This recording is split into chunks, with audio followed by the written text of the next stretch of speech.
Perception is reality, a very common and popular old adage, and a very overgeneralized adage with the kernel of truth, like most adages, as well as a very fundamentally flawed premise. You know, about a year ago, maybe a little over a year ago, I made a video about first impressions, and I asked, do first impressions mean everything? And I remember asking women in particular, I said, to all the women who look at their ex-boyfriend or their ex-husbands as the biggest douchebags, the biggest narcissists, the most abusive men they've ever met, I have a question for you. When you first met your ex-husband or your ex-boyfriend, what did you think of him? You probably thought he was cute, charming, nice, wouldn't hurt you, wouldn't hurt a fly. But now, what do you think of him? He probably made a very good first impression on you, didn't he? And you could say first impressions are pretty much the same thing as first perceptions. What was your initial perception of your ex-husband or your ex-boyfriend? You know, see, it's a shame because most people, they base their perceptions on the surface level observations. Everything is surface level. And they don't realize until later on, until they get bit in the ass, that they overlooked a lot of things because they were so hooked on the surface level. You know, I'm making this video because of a video I made maybe about a month ago about demons and how to spot a demon posing as a man or a woman of God.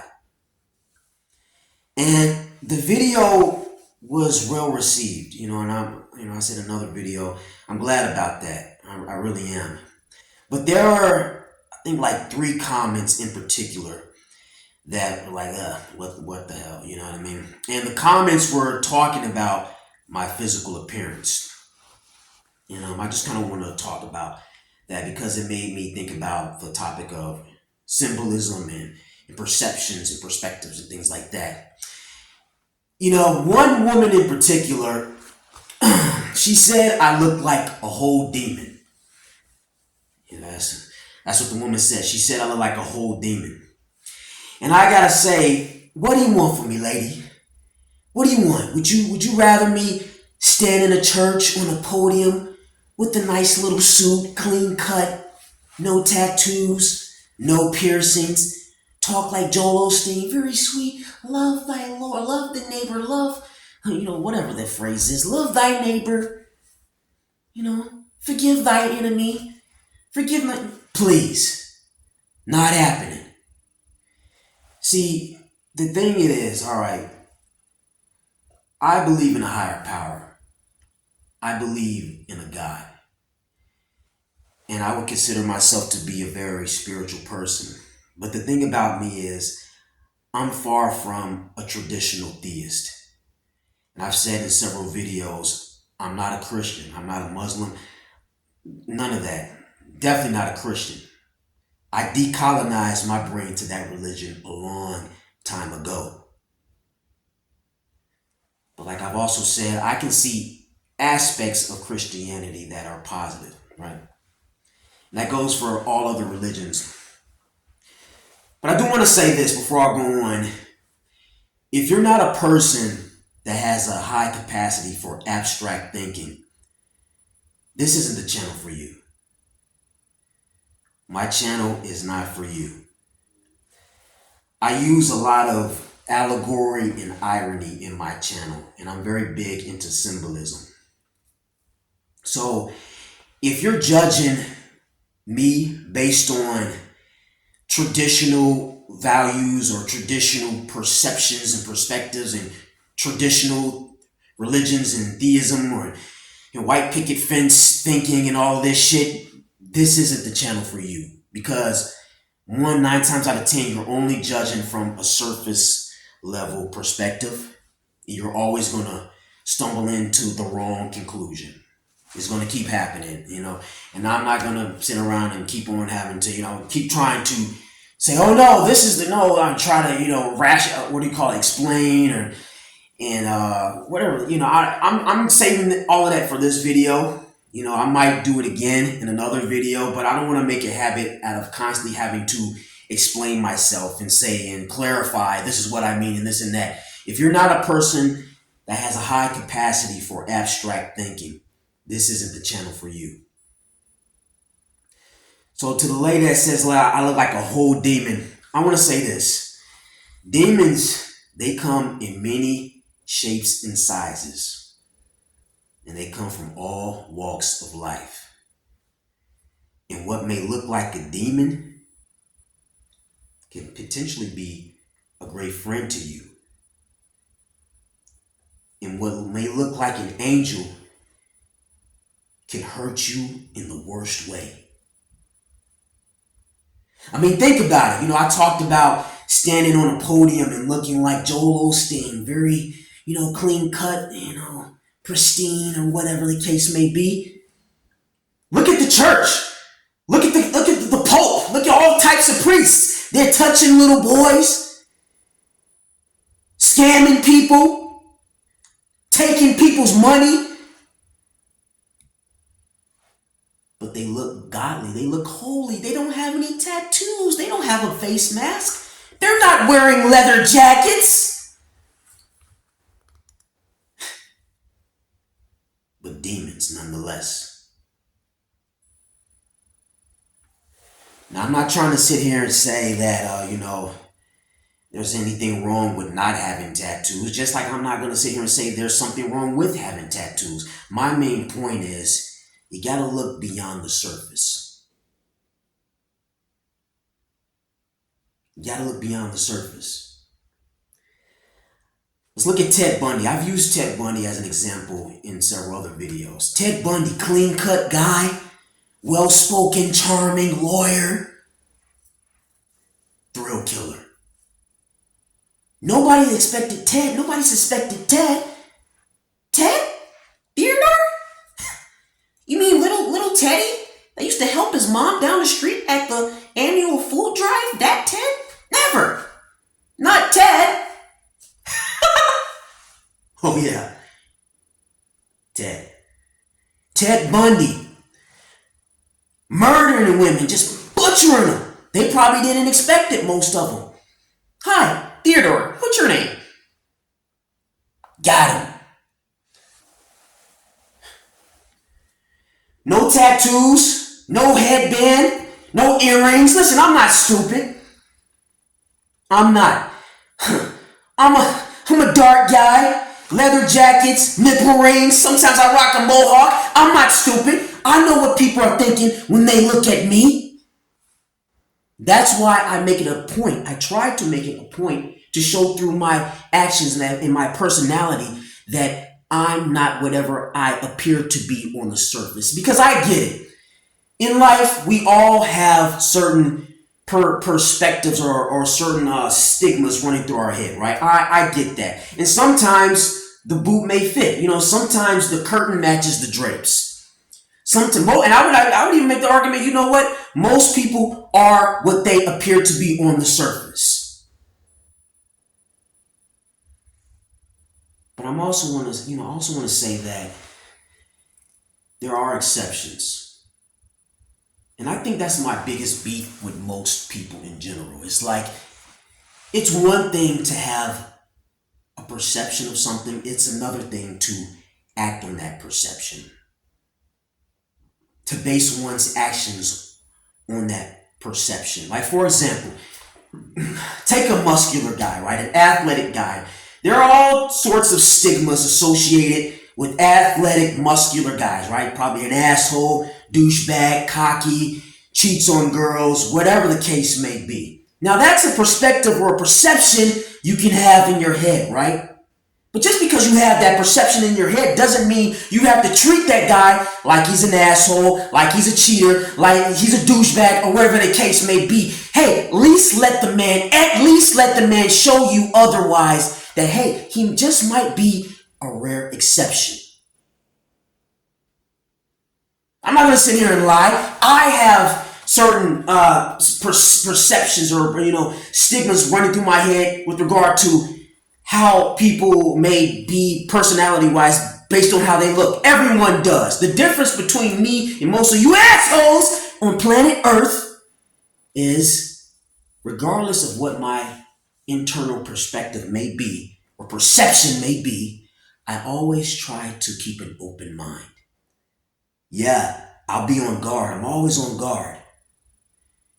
And I'll even admit, a lot of times as I get older, I'm not always chasing and looking to see if a person may be a rare exception, whatever the case may be. But if, for whatever reason, it is revealed that this person is different,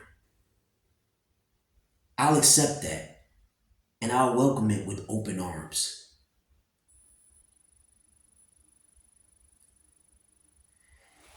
You see, I get it.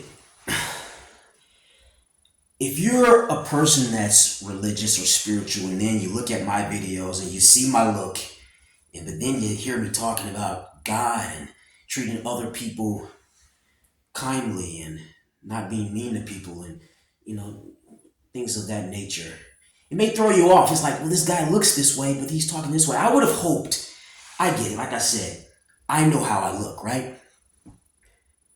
But I would have hoped that maybe 2 minutes, 4 minutes, maybe even 5 minutes into the video, the first video that I made about demons and such, I would have hoped that eventually you would have started thinking, man, you know what?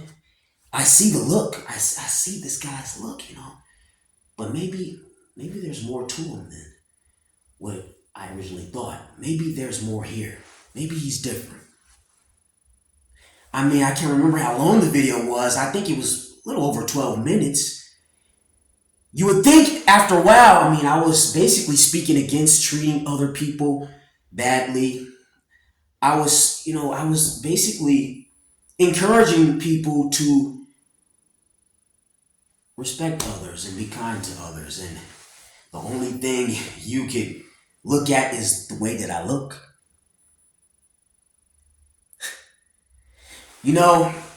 It's perfect. And actually, it's a good thing because it's the perfect way to weed out the fools, the morons. My look, the way that I speak, all of it is the perfect way to see who's actually focused on the message. Oh, but pariah, perception is reality. Oh, is it? Is it? Okay, sure. Most people live in their own bubbles, especially the people that have the luxury to do so. Not everyone. Some people not so much. But lots of people live in their own bubbles of subjective reality. But I always say there's a difference between the subjective reality and the objective reality of reality. A lot of people like to say that there is no objective reality. Wrong. There is certainly an objective reality, a collective reality, a holistic reality. A lot of people don't have to deal with it because, again, they try to live in their own bubbles as much as possible. To go back to Ted Bundy, let's just say of Ted Bundy. You say, well, Ted Bundy, he couldn't have been a thrill killer. He couldn't have did all that stuff because he didn't do it to me. Yeah, he didn't do it to you. But that doesn't mean Ted Bundy wasn't a thrill killer. That doesn't mean Ted Bundy didn't go around butchering women. He just didn't do it to you. So yeah, the subjective reality, your little subjective reality, hey, he didn't do it to you. But does that mean objectively he was not a thrill killer? Wrong. The real reality is he most definitely was. The same, well, this person wasn't an asshole to me, so they can't be an asshole. Wrong! Just because they ain't an asshole to you doesn't mean they ain't an asshole. Objectively, there is an objective reality. But when you don't have to deal with that reality, it's like, whatever, who cares? I'll just live in my own bubble. I'll just have whatever stupid ass perception I want to have up until it bites you in the ass. See, let's just say you have some fucked up perception or perspective on someone. And you probably got your eyes on them, you're saying this and that, and the person you're maybe talking to about the person you have a fucked up perception of, they're agreeing with you. Yeah, I don't like that person. Yeah, they're this and that. You don't even know this person. That's the main point I want to make. A lot of times people's perceptions, they don't even really know these people. It's just purely based on the physical, the outer, the surface. So you're going around, yeah, fuck that person. They look this way, they dress this way, they talk about that. Next thing you know, the person that you feel so comfortable with talking shit about the person you don't even know, they fuck you over. Bam, you didn't see it coming, boy or girl. Because you stupid, you a sucker. Because you're so hooked on the physical, the surface. You didn't probably perceive the person that you were laughing with, cracking jokes with, pointing at the other people. You probably didn't think they was going to do you dirty. Because on the surface, they didn't look like a person that would do such a thing. And then the person that you was fucking with, talking shit about, you don't even know, they could have probably helped you.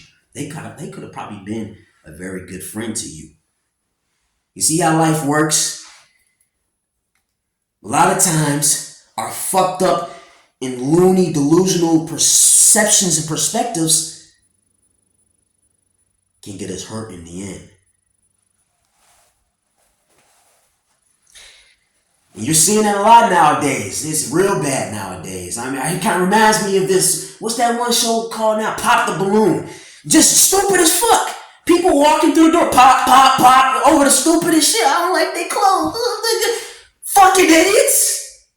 All of y'all are suckers.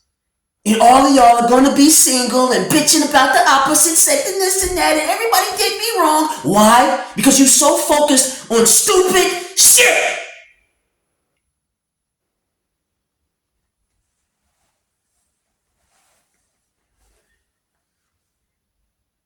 Do you know how easy it is to play onto someone's visual biases? If you want to trick somebody, all you gotta do is play onto whatever they like visually. Then their guard's down. And you're seeing it so much now, that's what people are doing. They're masking their shitty nature, their shitty insides with a beautiful outer appearance. And there are so many people getting hurt because of it. Why? Because no one is delving deeper into the personality, the spirit, the soul. And that's what I'm all about. So to the assholes that were talking about, oh, this guy, he looks this way, he looks that way, blow me! Fuck off, blow me! I don't look nuts, shut up! Same ones talking about, he looks that way, he looks that way. You probably got fucked over by somebody that don't look nothing like me.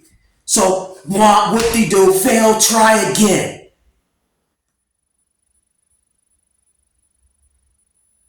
This topic kind of reminds me of a YouTuber, a woman by the name of Sadia Khan. And she goes by the name Sadia Psychology on YouTube, I think. And she's interesting because she's, if you look at her, very beautiful, right? Good looking. A lot of people think she's very attractive and stuff. But she's very well spoken. And she's very articulate. And one of the things I like about her, she's very good at cutting through the bullshit of a lot of these manosphere red pill douchebags. And one of the things she talked about, she commented on how people are really infatuated and intrigued by her because they look at her and they just look, they can't, get over the fact that she looks a certain way, but yet she's so well spoken and articulate and intelligent. And she was basically saying how people just can't come to terms with both of those two worlds meeting. Attractiveness and intelligence. And I used an example of maybe muscular and athletic guys earlier, but the same goes, for pretty girls too, beautiful girls too. They have to deal with it. Say for instance, you see beautiful women, they get it bad because a lot of times most guys, especially nowadays, they'll look at her and their initial instinct reaction, like, all right, let me knock her down. Let me put her in her place. Let me humble her, even if she already is humble. Let me do her dirty. Let me do this and that. And so they're mean to her right off rip, right off out of the gate, out of the gates, before even getting to know her. For all you know, she may very well be a very sweet woman that has dealt with a lot of bullshit and abuse in her past and currently. But no, you just focused on her look. And you're just adding to the turmoil and pain she has already dealt with her entire life simply because she looks a certain way.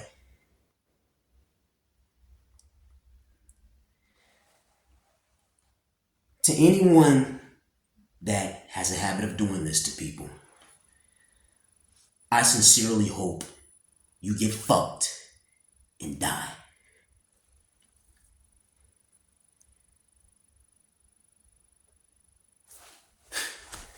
Fuck off.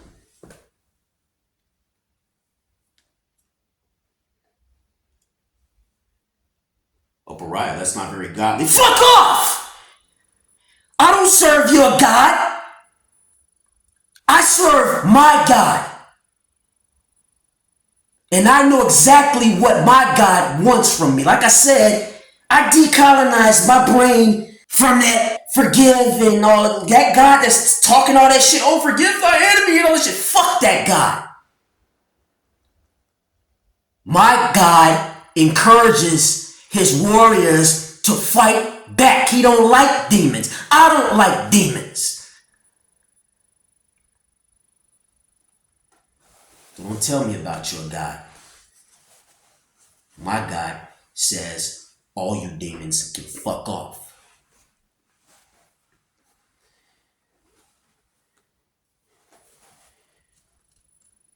You can have, you can be aware of the stigmas, but that doesn't mean you don't have to appreciate the rare gems and the exceptions.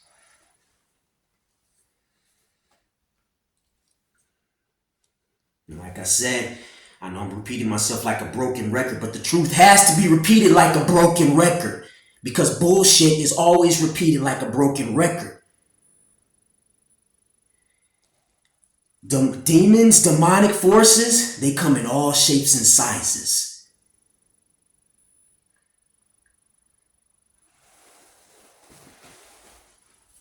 Keep that in mind.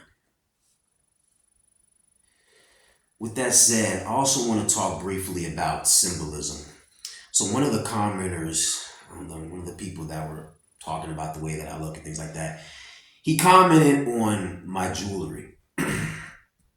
He talked about specifically a necklace. I used to wear a half crescent moon necklace in most of my earlier videos. And he basically said, he was like, that's Islam and this and that. Make a long story short, he was basically associating it to evil because he obviously views Islam and Muslims and that religion to be a demonic religion. And I don't want to delve deep into why I wore the moon, but I just want to say the guy is a moron. The moon is not associated with evil, and neither is a half moon or crescent moon. But these kind of comments, and I deleted the comment because I'm not going to entertain. If I keep entertaining every stupid ass comment, it'll stray away from the main point of me making these videos in general. Like the people that get it, they get it. I'm not going to sit here and dissect that. But what else did he say? He also talked about the fact that I call myself the dark hermit. Like darkness is also a prominent theme in my channel. Before I talk about that, like I said, symbolism in general. If you're familiar with symbolism, you're aware that most things in life have a dual meaning. Well, it's like with the exception of like maybe like a swastika, which more or less is like, hey, if you're rocking a swastika, you know where that motherfucker's head is at. Most other things have a dual meaning. Now, some people may try to, make the argument, well, the swastika comes from India and this and that. The fact of the matter is, when's the last time you saw an Indian rocking a swastika? No, swastika, if you're rocking a swastika, you're a white supremacist and it's associated with bad. Most other things in general, though, they have a positive meaning to it. And I'm a big fan of Eastern philosophies and spiritualism and symbolism and things like that. And like, for example, take this little gem right here on my finger. It's a skull. Most people will probably say, oh my God, that's a skull. That represents demons and evil and this and that shit. Listen, if you're familiar with the skull and the symbolism of the skull, skulls represent transformation in freedom. Yes, they can represent freedom. And yeah, they represent death as well. But again, it all depends on how you view death. Death in Western culture is viewed as a very bad thing. But I look at death as freedom, going to a better place, a world beyond the one we're currently living in right now. And the skull, like I said, also represents transformation. So if you're a person that's looking to evolve in life, and transition into something that you want to become, you're probably going through a tough time in your life, and the skull is a good symbol to embrace. Things like that, right? Or if you take this little gem up here, right here, it's a dream catcher. Yeah, somebody actually was talking smack about the dream catcher. They were trying to say that represents evil. Are you fucking crazy? But nonetheless, I'll address it. It's a dream catcher, right? That little animal up there is a horse. Now, the horse represents vitality and strength and grace. Strength, vitality, and grace. I'm a very big fan of the horse. I love horses. It's one of my favorite animals. And horses, I would say, it's up there with regard to being man's best friend. A lot of times we consider the dog to be man's best friend, but horses are up there. Horses have played a very vital role in the progression of humanity. They helped humans travel, transport goods. They helped them in war. Horses, you can pet a horse, and they're gentle, but they're also very powerful. They're known for their strength, and they're also known for freedom. They represent freedom and autonomy, the pursuit of, um, you get my point, the pursuit of autonomy. So that's why I have the horse right here. I'm very much into spiritualism and symbolism. So everything that I have in my videos, I guess the point I want to make is it isn't to represent evil or the devil. So when I saw comments basically trying to say, well, that means that you're representing Satan. Really? You're going to demonize a beautiful creature like the horse? Come on. And last but not least, the guy commented on the fact that I call myself dark. Darkness is a prominent theme in a lot of my videos and things like that. And he's basically associating darkness with evil and the devil. And I understand this one in particular is one that lots of people have a hard time kind of understanding and getting over. So I want to say, I understand traditionally, again, if you're a traditional theist, a Christian, and things like that, you're going to see the word dark and darkness and instantly think evil, Satan. Why is this guy trying to make it seem like darkness is okay and things like that? Again, if you don't have the capacity for abstract thinking, this isn't the channel for you. Everything in life has a flip side. And darkness is no different, just like light is no different. We like to say dark is bad and destructive. Well, hey, light can be a very bad thing as well. Light can be very destructive. If you get too close to the sun, you can burn to death. If you look at light or the sun or an intense ray of light, you can be blinded. Light can blind you. And ironically enough, lots of people are blinded by things that shine bright.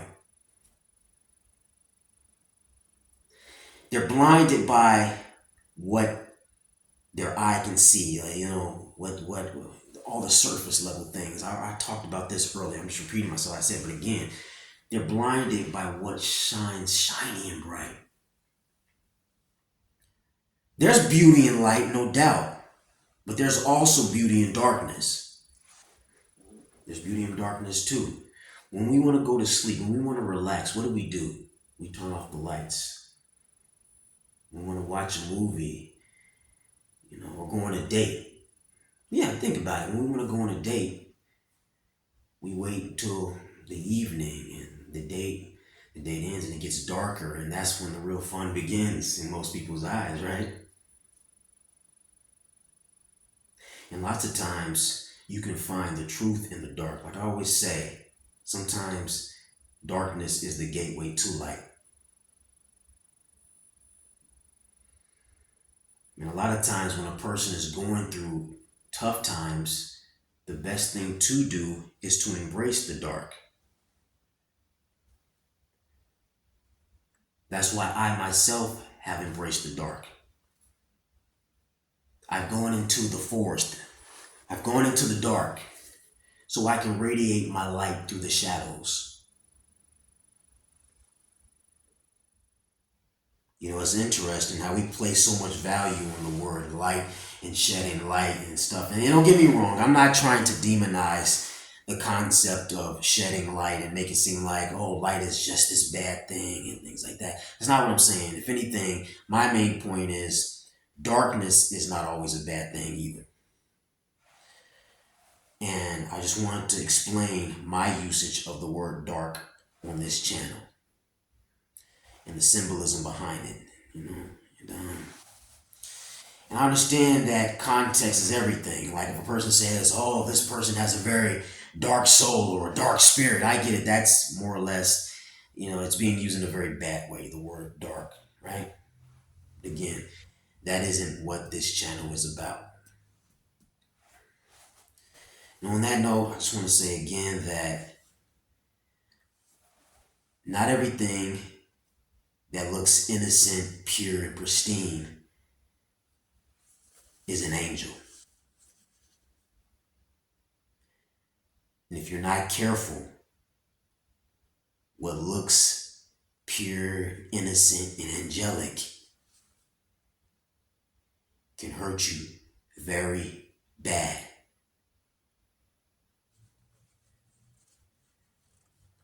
Oh, how planet Earth